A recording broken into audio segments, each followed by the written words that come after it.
Good morning, everyone. Welcome to the Latino Survey's release webinar. My name is Jose Miguel Cruz. I'm the Interim Director of the Kimberly Latin American Caribbean Center at Florida International University. And I want to thank you all for joining in today, Monday morning. I know we start the week with a lot of energy here. It is my distinction, my personal honor to present Professor Eduardo Gamarra from the Department of Politics and International Relations at the Stephen J. Green School for International and Public Affairs. Dr. Gamarra is the director of the Latino Public Opinion Forum. The Latino Public Opinion Forum is an initiative that Professor Gamarra has led for more than a decade. Through scientifically designed and conducted surveys, the Latino poll has been tracking the attitudes of the Latino population on key issues, such as the economy, healthcare, and immigration.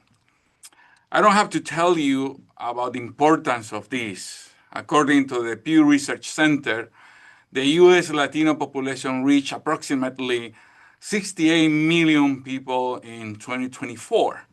Which is approximately 20% of the total population in the country. It is the second largest ethnic group in the United States, driven by an annual growth rate of 5.8 times faster than non-Latinos, with significant expansion in the South. As an academic center situated in Florida, I stay largely shaped by the Latino population. Puerto Ricans, people of Cuban and Caribbean descent. The Kimberly Green Latin American Caribbean Center is proud to host the public presentation of the most recent results of the Latino poll. I want also to take this opportunity to announce that the Latino Public Opinion Forum, the initiative led by Professor Gamarra, returns to LAC. And in the very near future, we will be announcing new partnerships to expand the breadth and activities of the Latino Public Opinion Forum. So please stay tuned for this announcement that will be coming soon. Now, what have us all together here, in the next half hour, Professor Gamarra will present some of the survey results, of the latest survey results, which constitute a reflection of the current opinions, interests, and concerns of the Latino population in the United States. Then we will engage in a dialogue and we'll open for Q&As from those of you who are joining us today in the audience. So when you have questions, if you have questions or when you have them, please write them down using the Q&A window in your Zoom. So I'll stop talking right now and I will pass the floor to my colleague, my friend, Professor Gamarra. Thank you very much, Jose Miguel. It is, for me, equally a distinct honor and pleasure to join you at the Latin American Center, and I want to thank you for hosting this presentation. The Latino Forum now has a home in LAC, and so I'm very, very pleased and thankful to you and to your team here at LAC for hosting this presentation and for hosting us going forward. So let me begin by talking a little bit about this poll and looking at it from first. Let me give you a methodological overview. This is a sample, a national survey of Latino adults. The sample size is 1,054. We field this in March, and it's important for you to know that we fielded as the United States was going into war in Iran. But the poll itself did not have any questions related to Iran. The focus is on the economy, immigration, foreign policy, voter choice, and of course, the Latino Public Opinion Forum is the institution that conducted it. We targeted Latino adults over 18. This is a stratified sample by state, and by national origin as well. And this is a mixed mode data collection. 80% of the sample was done through phone calls and 20% online. We did a little bit of weighting, largely because it's important to know that a sample size of 1,000 doesn't really give us samples that are very significant at the state level, and particularly when you start looking at some of the demographic implications of it.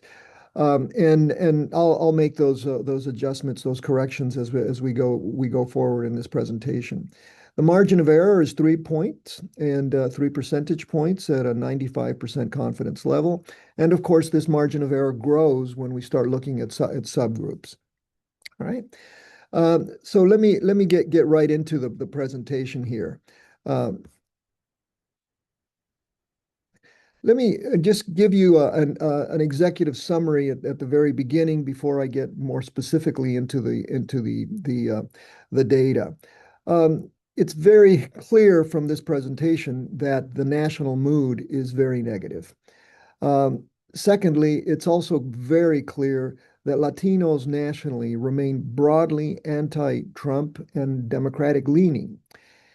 It's also interesting that immigration opinion is internally split on enforcement, but not on legalization. I'll explain this as I go along. And on foreign policy, the electorate is very skeptical of nearly every action that the Trump administration has taken prior to Iran, as I said before. And finally, what's important about this presentation is that party ID, party identification, is the main organizing divide across all sections. And what we'll see is that age, gender, origin, and state matter, but largely as secondary layers, right?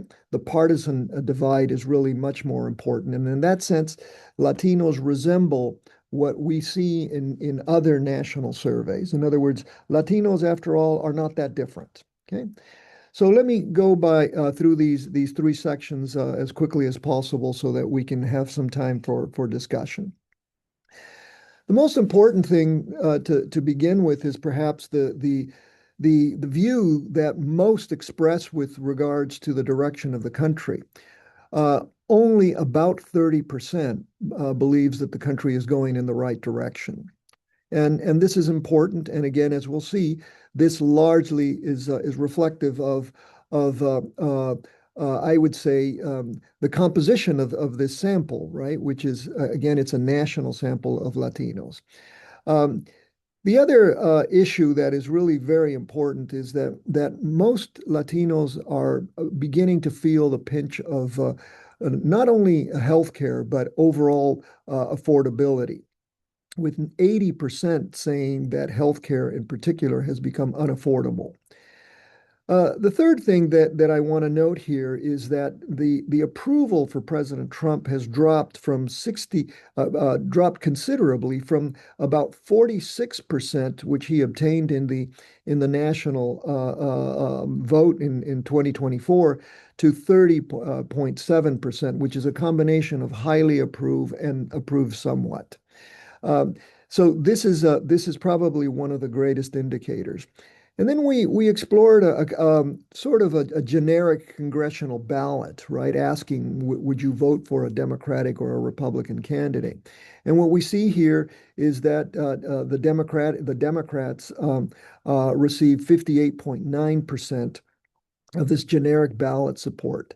And here I think it's important to note that what we're seeing is a shift, not just a return of Democrats to the Democratic Party, but also the independents who largely voted for the Republican Party, who today appear to be leaning much more toward a Democratic candidate. And we see a very similar result with respect to the generic presidential ballot. We didn't include any candidates. It was just a generic ballot. And these are the results, right? Of 58.5% saying that they would vote for the Democratic candidate. And so this, in some measure, needs to be kind of contextualized in the context of what the most important issue is. It is inflation and cost of living, as I said. But Immigration and border security, we asked about this together. It is a major concern of 15.7% of this sample. But I'll see, as we'll see in the next few slides, how immigration plays out with this sample. So let me move on here very quickly. So what is the national mood, right? When we do the crosstabs here, the right direction, right? Democrats, only 6% believes that the country is going in the right direction. Independents, 28.5. And here's where you see how Latinos appear to be breaking nationally as well, right? Very similar to the electorate as a whole. 81% of Republicans, of course, believe that the country is headed in the right direction. When you look at this by age, you see that young people seem to be the ones that are most frustrated by the direction of the country. And gender, too, by the way. Women give Democrats a much larger congressional edge, for example, than men, 39 plus 39 points, right, to 19 only. And then when we look at this, when we look at especially the congressional margin, when we look at this by national origin, and again, I want to emphasize here that these samples, right, the largest samples, of course, are Mexicans and Puerto Ricans. We've grouped together South American and Central American to be able to do some more specific analysis here. And of course, we have a relatively significant Cuban sample in this context. But again, weighting it is how we get to these numbers. The congressional margin. So the Republican candidates are really far behind among the other subgroups. The only group which remains firmly in the Republican camp are Cuban Americans, right? And then the same reservations, of course, I have to note about the size of the state samples, where clearly California, Texas, Florida, New Mexico, and Arizona are the largest states. And here we have some of the net approval numbers of President Trump. And we see that even though he leads among Cuban Americans, right, in terms of approval, right, the president is down almost 10 points in Florida from where he was in 2024. Now, so let me go into more specifically into immigration here. And here, what we're finding is that, for example, and this is where it really is interesting to see that Latinos are not against deportation, broadly speaking, right? And their 43.9% reflect that they support deportation, right? But where it really comes down to is support for ICE and support in particular for ICE tactics. And here again, we see what largely is reflective of the broader electorate, right? Republicans are very much favorable to ICE, and even ICE tactics are seen favorably by Latino Republicans, with clearly Cuban Americans being the most supportive, right? But also, from the perspective of, does ICE make communities safer? Do these tactics make communities safer? Again, here the split is when you see it, only 31% say that ICE has made communities safer, right? We've also seen how here the support for ending TPS and parole, and it's important to note something about ending TPS and parole. Only 23% say that they know someone who lost TPS or parole.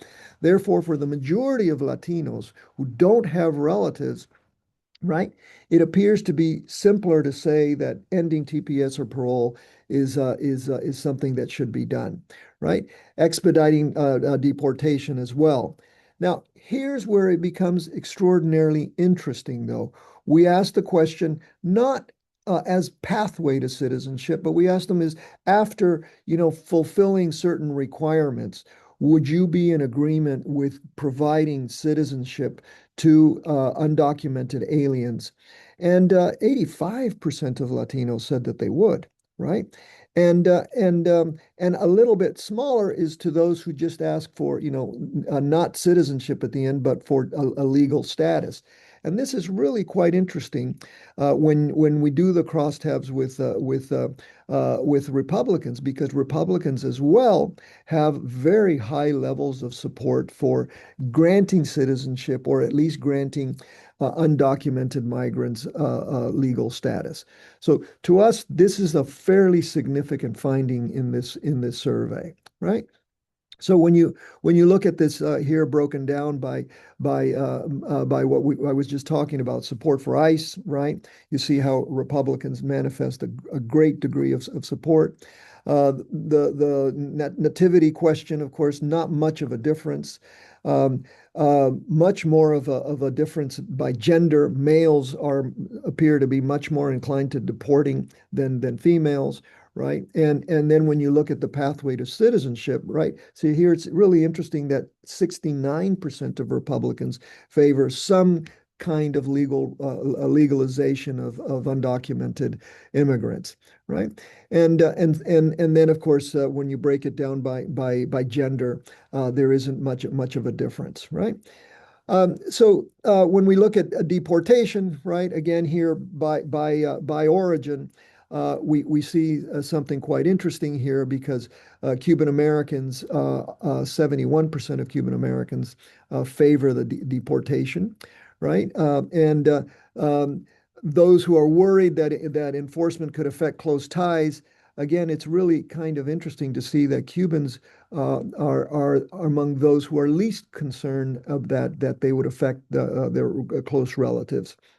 And finally, when you look at it by state, clearly Florida has the highest favorability for deportation in the country, at least in this sample. All right. Now let me move very quickly here so that I do give you time to ask questions. Um, I want us to look specifically at foreign policy and some of the actions that have been taken by this administration over the last few months, right?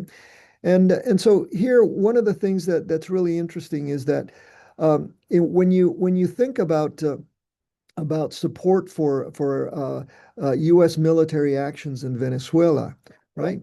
Most Latinos in the United States did not support the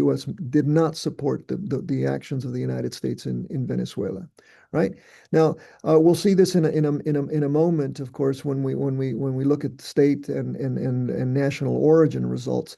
But when you look at support for Venezuela's interim government, so we asked the second question, right? We asked, do you support what the administration did in Venezuela?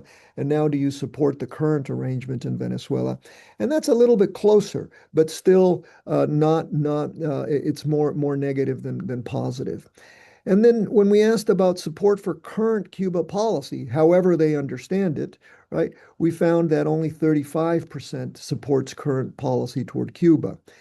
And then we asked something trying to go in the direction of obviously the announcements of the Monroe Doctrine toward Latin America, this national security policy.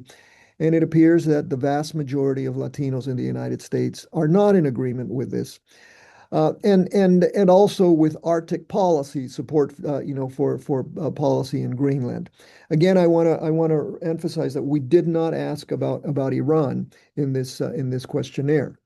Now, we did ask, however, what should the U.S. Have as a priority in Latin America? And the most important was to combat trafficking and organized crime, right? So in that sense, there is a coincidence with what the expressed goals of the Trump administration. But look at the other two: economic development and trade, and democratic government and human rights are important concerns in this sample, right? Now, when we look at this in terms of foreign policy, right, and how this breaks down by groups, right? When you look at Democrats, right, they broadly are against U.S. foreign policy. Independents, nearly 40%, and Republicans, of course, are very, very positive on how the administration is conducting policy in Latin America. When we look at this by gender, females appear to be much more supportive of how the administration is conducting foreign policy, right? And then when we look at specific issues like Latin American security policy, again, Democrats are widely negative on how the administration is conducting policy toward Latin America. So for us, it's really clear that party identification structures every foreign policy item, much more so than age, gender, origin, or state. It's also very clear that women are more democratic and more anti-Trump than men, and they are substantially less supportive of hawkish regional policy. Um, but what is interesting, and in summary, is that there is this convergence, right? The top regional priority is organized crime and trafficking. Now, when we look at this by national origin, again, it's noteworthy how Cubans across the board are very supportive of this administration. Perhaps the only national origin group that remains firmly in the Republican camp, right? And of course, when we look at it by state, Florida is the outlier here with support for this administration. And so, of course, this I think it matters significantly politically, but the overall national trend is really quite significant, right? And but again, this is something that we need to temper this largely by virtue of the fact that these are relatively small samples, and so we need to be cautious about broad generalizations, right? So let me try to bring this to a conclusion by noting, well, what does this mean overall, right? What appears to be broadly shared by Latinos nationally, right? Number one is economic stress. And how do we see this? By the fact that the cost of living is the top issue. And healthcare is also a very high salience issue for Latinos, right? It's also very clear that there is a significant democratic lean. Both the congressional and presidential ballots give Democrats a significant lead of almost 30 points, right? Now, as I noted just a few minutes ago, right, there is a broad consensus on legalization. 85% back citizenship, 77% back some sort of legal status for undocumented immigrants. And as we saw, this is both Republicans and Democrats. And of course, there is a very significant security priority. Crime and drug trafficking is seen as a great what should dominate U.S. policy towards the region. Now, what are the dividing points, right? Number one is, of course, the direction of the country, right? 6% of Democrats believe that the country's headed in the right direction, and 81% of Republicans say it's not. This is a significant divide. ICE and deportation is also a very significant divide. There are party gaps of 68 to 72 points on enforcement items. And this is, of course, very, very significant, at least for this Latino population. And as I've noted throughout this presentation on foreign policy, democratic Latinos oppose the administration on every one of the items that we tested. And of course, Republicans support them. And now, in terms of gender, there is a very interesting gender divide. Women are much more democratic than men. They are less pro-enforcement, and they're less hawkish on foreign policy. So now, what are the outliers then in the end, right? Well, Florida is the least anti-Trump state. And this is interesting, right? Perhaps Florida is of where there are Latinos in the United States, Florida is the least anti-Trump. Cuban origin Latinos are the most pro-enforcement, and they are the most hawkish, right? At least for the moment. And this is interesting. Now, clearly, one of the factors that I don't show it in this presentation, but what you see in terms of support for the administration, Even among Cubans, it is significantly down from the results in 2024, right? About 53% of Cubans say they support President Trump still, which is down, of course, from the favorability items that we measured in November of 2024. And then, of course, the other outlier that's significant is that young Latino adults are the ones who are really out there in terms of seeing the wrong track, the country headed in the wrong track, and they are the most pro-democratic on the ballot. So this is something that we need to keep in mind. And as I've repeated, men overall are much more enforcement friendly than women. So let me just finish here. What are the implications of this study, and how should we look at this? Well, in terms of national mood, right, Democrats retain a large Latino advantage, but that advantage is really uneven across states and across origins. Again, Florida and Cuban origin respondents are very clearly leaning toward the Republican Party. On immigration, right?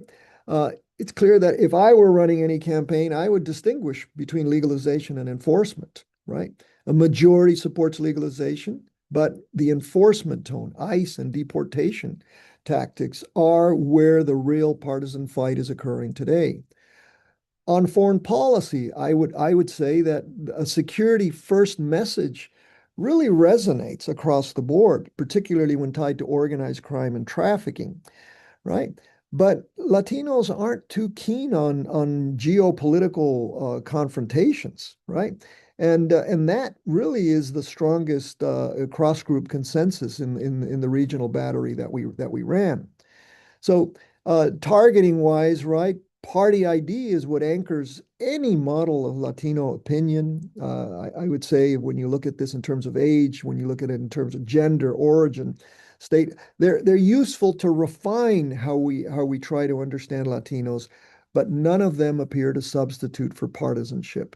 And in this sense, again, I want to repeat, Latinos appear to be no different than what's going on nationally. We are still, from the perspective of partisanship, a very polarized country. So how do I finally interpret this? These are small base origin and state categories. You got to be very careful on how you treat these.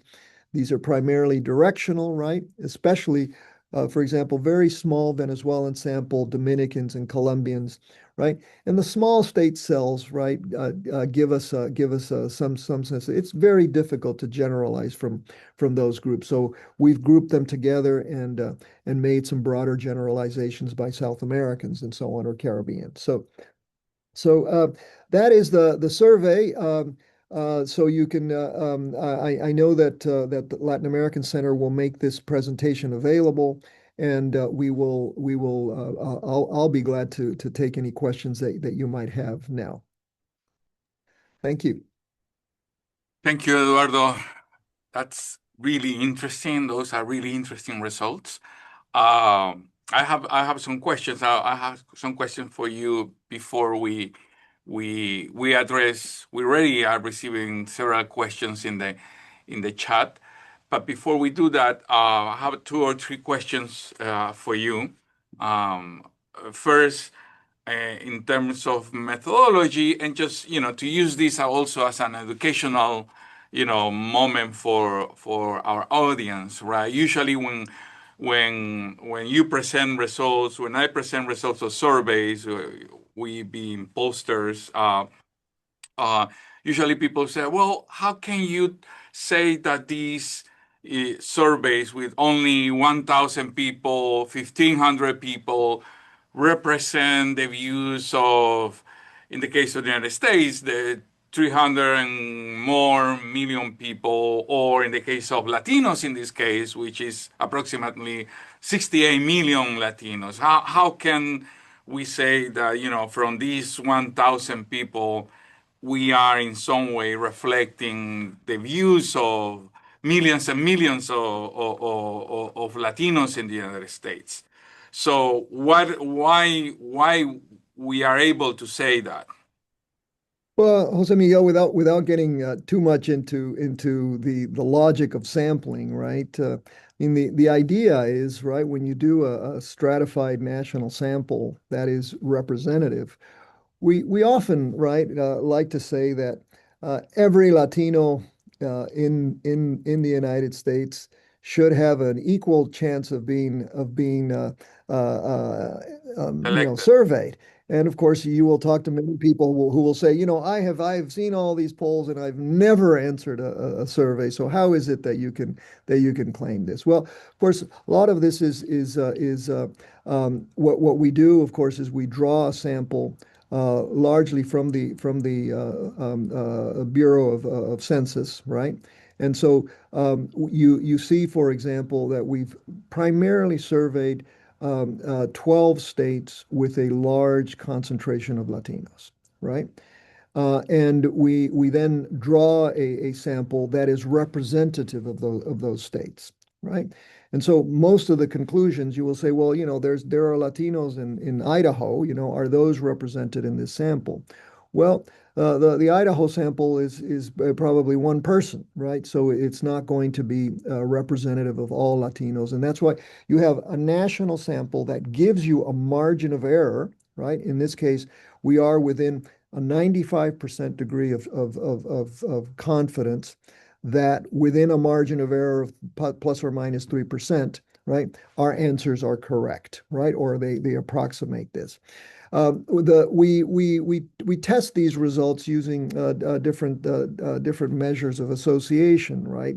And for this one, we primarily ran chi-squares and Kramer's V's, right? But in general, we are fairly confident that at this time for this sample, this is a representative sample. Now, having said that, right?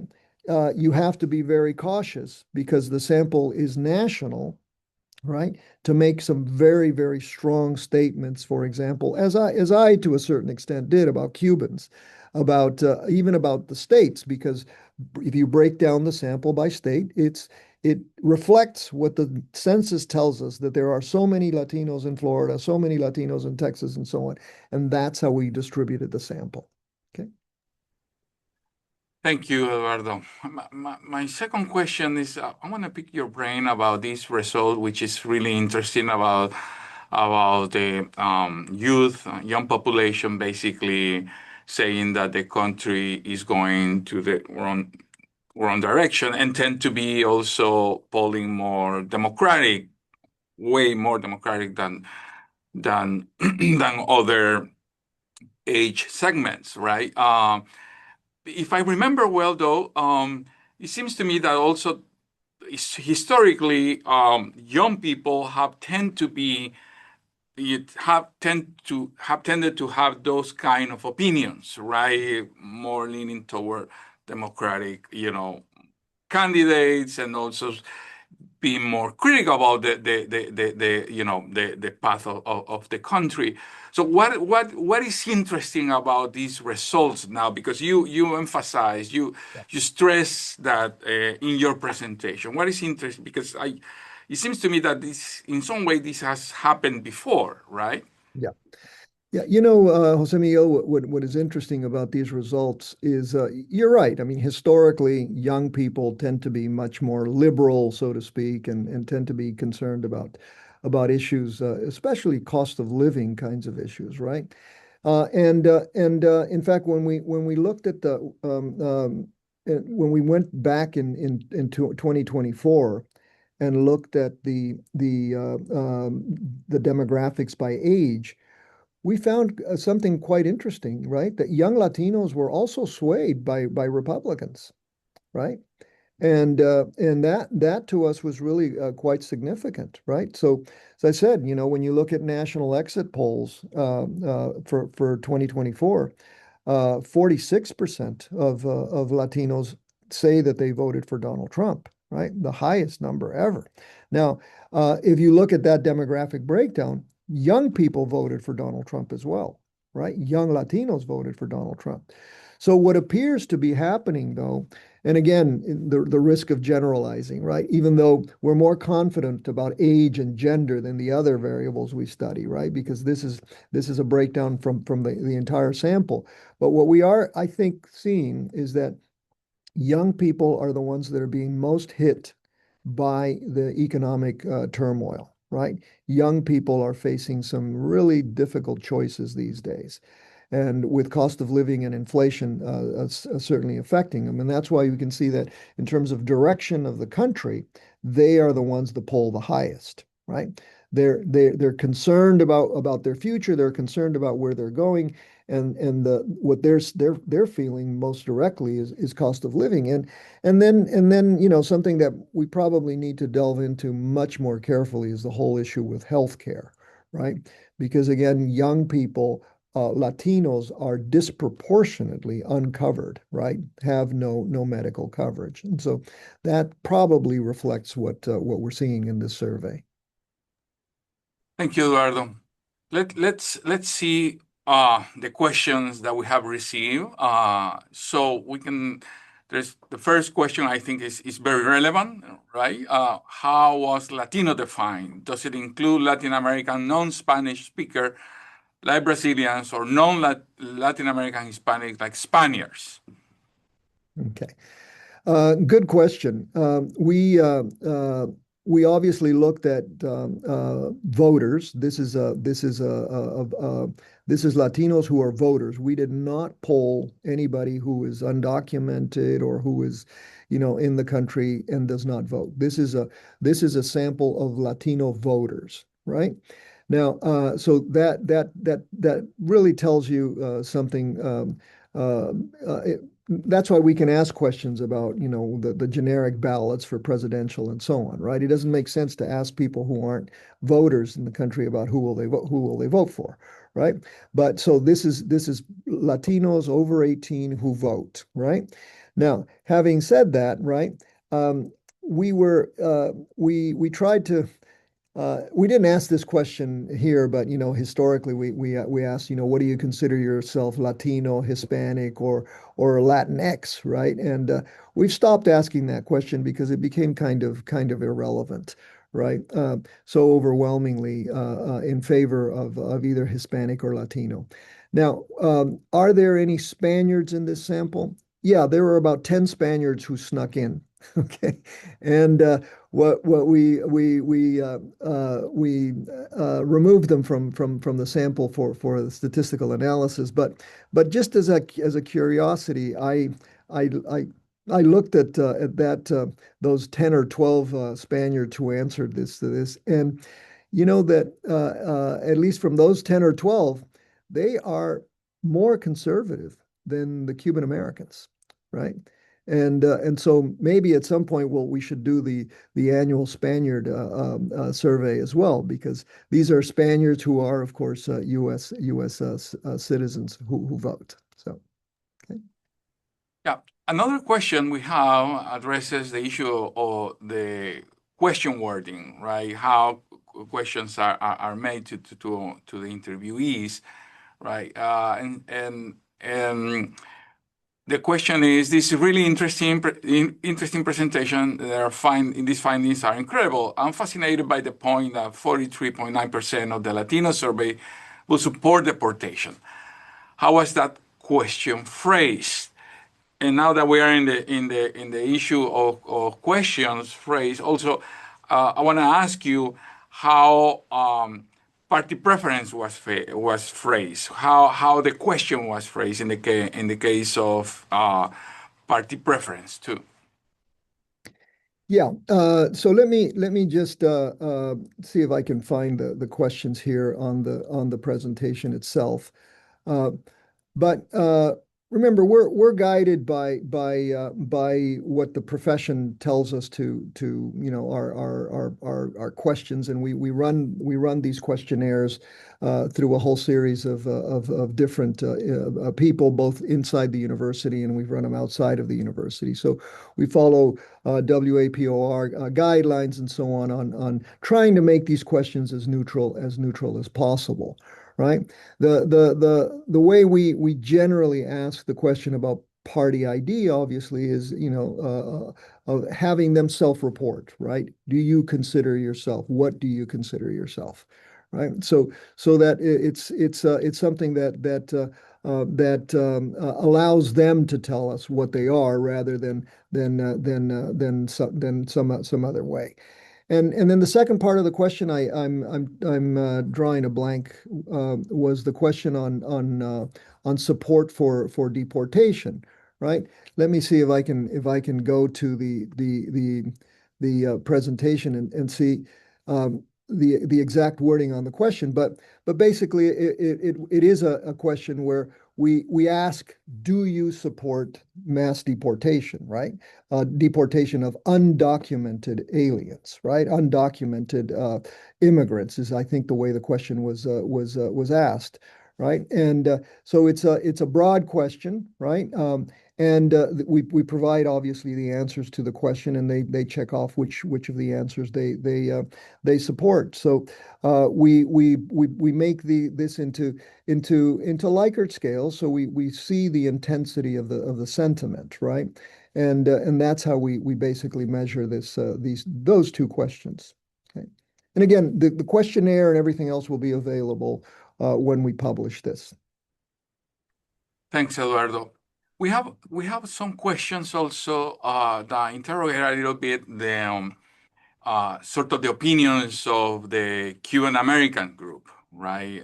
Why they are different. So Mr. Kennedy, for instance, asked why are Cuban Americans more supportive or at least opposed to or less support opposed to, sorry, Trump ICE deportation tactics than other Latin Americans in the U.S. Then Manon asks, for instance, good morning, you highlight a broad consensus in favor of legalization, yet some groups such as Cuban Americans appear to support deportation. At first glance, this may seem somewhat contradictory, which makes it particularly intriguing. Could you elaborate more on how this apparent tension can be explained? Mm-hmm. Yeah. Again, I want to make sure that it's clear, right? That our Cuban sample is small. We have a sample that is very Mexican and very Puerto Rican, right? And so that's why I think we need to be very careful to really broadly generalize about how Cubans and in Florida in particular feel, right? That said, right? I think it is really important at this juncture to poll more directly in Florida and to poll Cuban Americans because they seem to be such an outlier, right? But again, when you see the size of the sample and you see how predominantly Democratic it is, right? And then you look at this is why I said during the presentation that age, gender, and national origin are interesting, but they're really not the ones that determine opinion, right? It seems to be that the partisan divide is much more important, right? So that's why you see this intense polarization between Republicans and Democrats. Now, that said, right, now I'm not the person to talk about how Cuban Americans are currently feeling in the current context, but the reality is that they are very supportive of this administration's foreign policy, especially toward Cuba, and they also support a policy toward Venezuela, and they're broadly supportive of policy toward Latin America. At the same time, right, it has been very interesting to see how Cuban Americans have been very supportive of the administration's immigration policy, right? And that I think further studies are really important to look at how this breaks down generationally, right? And our Guillermo Grenier's very significant work in the Cuba poll over the years shows these these enormous shifts in Cuban American attitudes over time. So it would be really interesting right now to conduct a Cuba poll.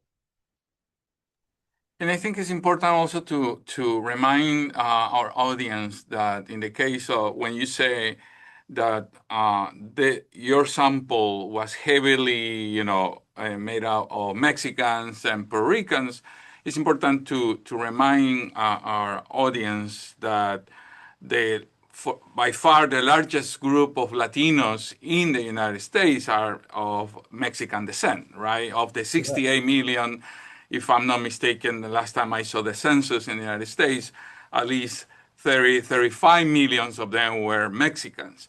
So that basically the survey is reflecting sort of the numbers that that constitute or comprise the Latino population in the United States. And then the second largest group is obviously the Puerto Ricans, and then comes the Cubans and the Salvadorans.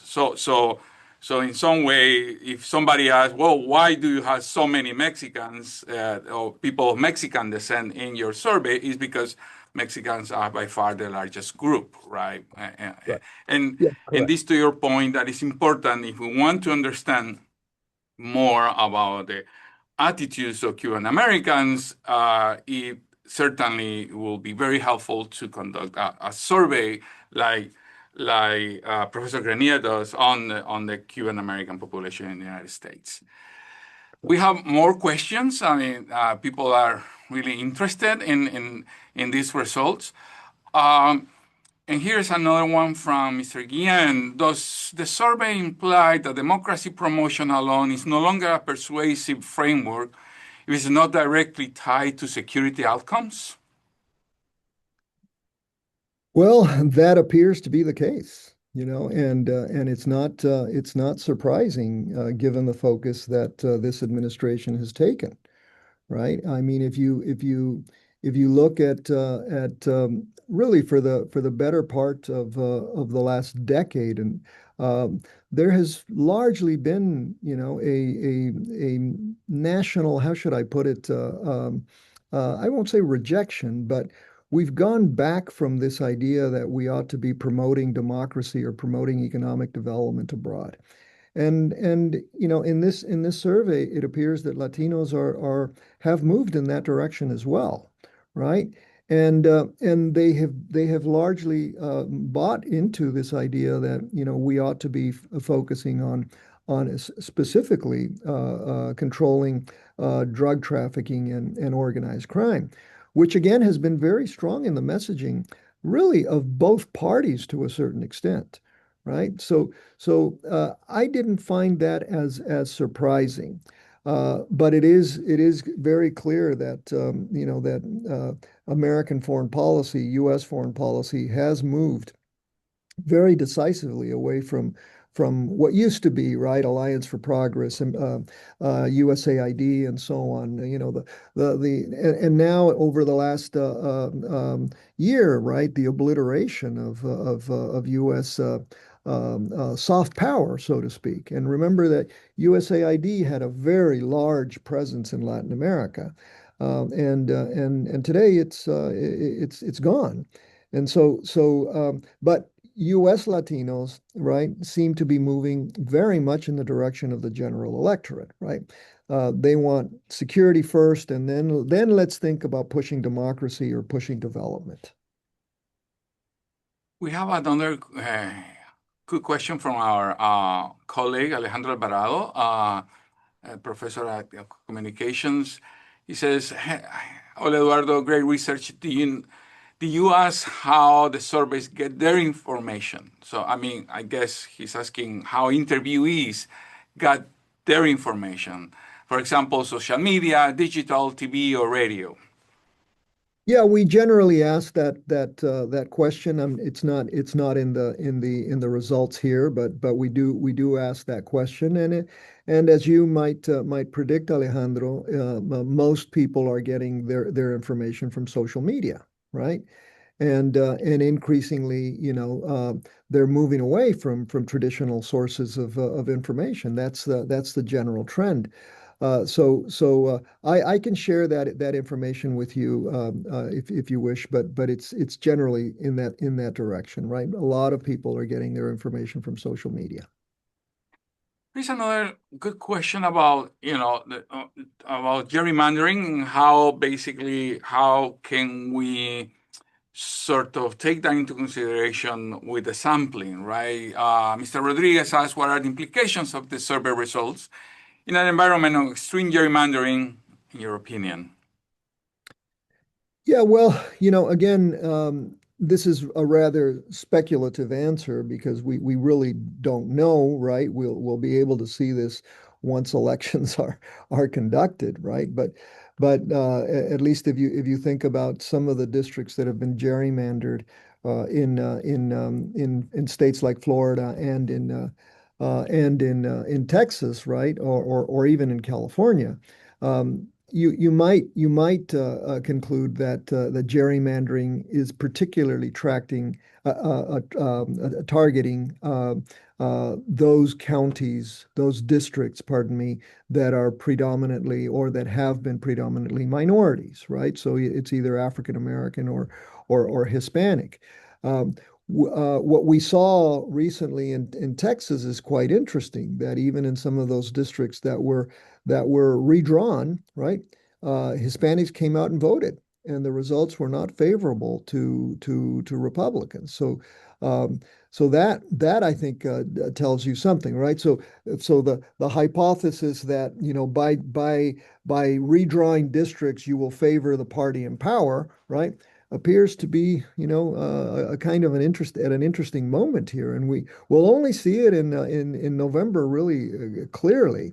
And from the perspective, especially of this poll, it appears that there are other things that are going to be more important than whether the district has been redrawn or not, and that is questions about the state of the economy and the kind of rejection of U.S. foreign policy that we're seeing so dramatically.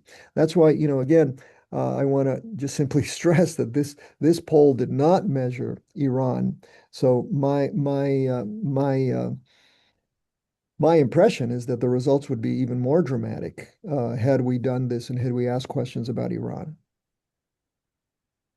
Thanks, Eduardo. There is another question actually that is relevant. You presented the results basically analyzed by age, gender, state in some cases.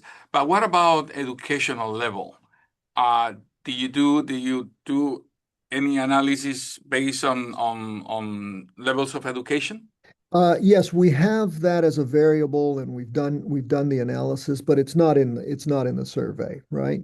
And it is interesting to see how educational level affects how Latino education affects their views and predictably, right, higher education tends to in this survey coincide with higher support for the Democratic Party, for example, a greater concern about foreign policy matters and so on. So yes, education does matter. Educational level does matter. Thank you. I also have to say that this presentation will be posted in the LAC YouTube channel, right? For those of you who are asking, this will be posted in the YouTube channel of LAC, and also the presentation will be in the webpage of LAC in the next days. Um, Another question has to do with foreign policy toward Venezuela, and I think this goes into one of your previous answers about the small samples of specific groups. In terms of foreign policy, what was the opinion of Venezuelans regarding the military action in Venezuela? Did they offer more support than Cubans in this case? Mhm. Yeah, again, it's the sample for Venezuelans is really too small, right, to really generalize, right? But I do want to use this as a plug for a survey that our undergraduate students have been running of Venezuelans under the age of 35. And while the survey is still out there and people can answer it, it is interesting to see some of the early results, right? Where again, Venezuelans appear to be very supportive of the action that President Trump took in Venezuela, right?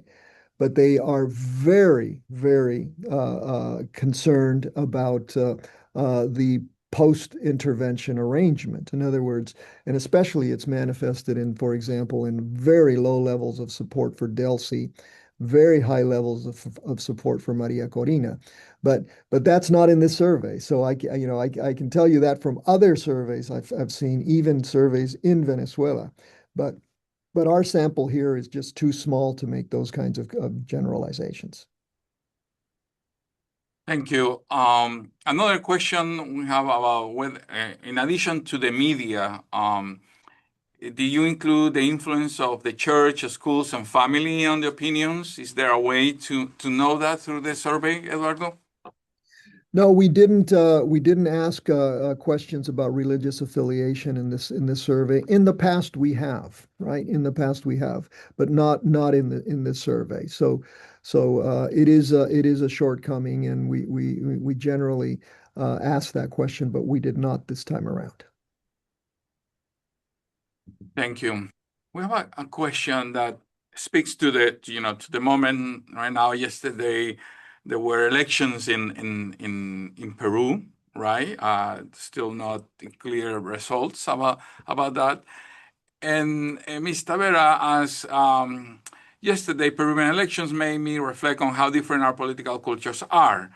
I hold dual citizenship because of the agrarian reform bonds, so I take voting seriously. But this time, there wasn't a single candidate I could support in good conscience, even with recommendations from friends and family. I felt completely disconnected, not just from the candidates, but from the broader mindset and values. This is something, obviously, that a lot of people also here have felt in the United States.